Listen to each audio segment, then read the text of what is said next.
I think something lurking in the city streets at night.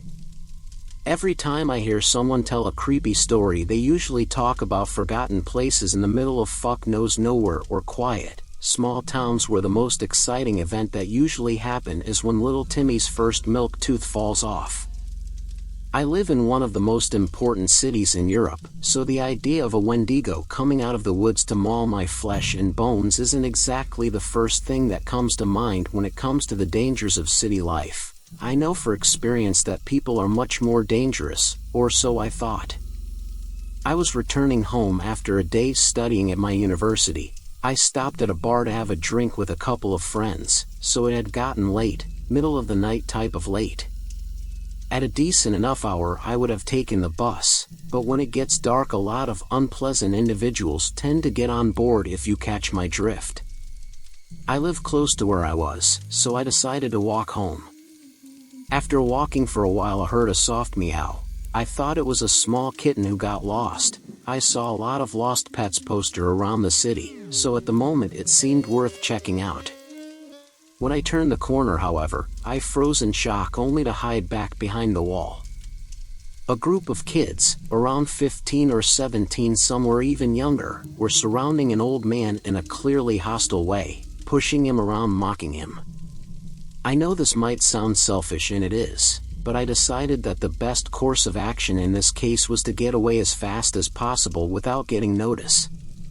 First of all, there were like 8 of them, and I was on my own since I doubt the poor geezer was going to be of any help. Second of all, the cops in my city are practically a volunteering group, since our mayor thought that giving them too much funds would have meant militarize the city, so now the few of them that actually care can't even afford to have a taser.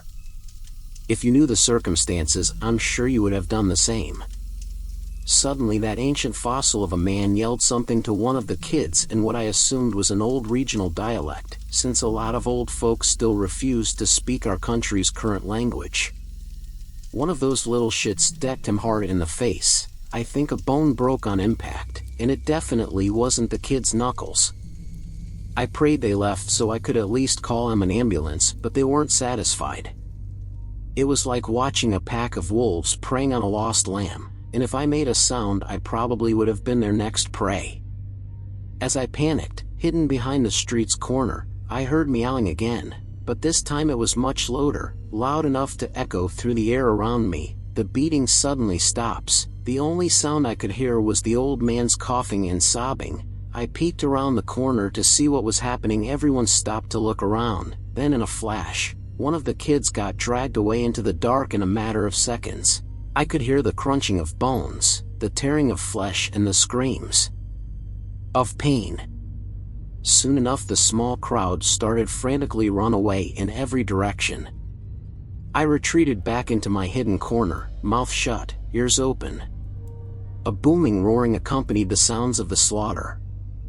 I don't know why, but I wanted to look at that thing, that terrible beast that massacred those punks as if they were flies. As I stared at the street expecting to see gore galore, I saw only the silhouette of the creature, swallowing the bodies whole. It was huge, almost as big as a building. It had big curved horns and hooves, but it also had a cat's tail and ears. Through the light of a street lamp I saw part of it clearly. On its body there was shining, impeccable white fur that sparkled in the artificial light of the city. Then it looked at the sky and I saw its eyes. Its big, glowing, yellow cat-like eyes. Then as it came, it disappeared into night, and after a final meow, silence surrounded me once more. I don't know if my story will reach deaf ears, but I can tell you this: don't stay out of your house late at night in a big city, because when the sun comes down, it's not that different from that forgotten place in God's nowhere.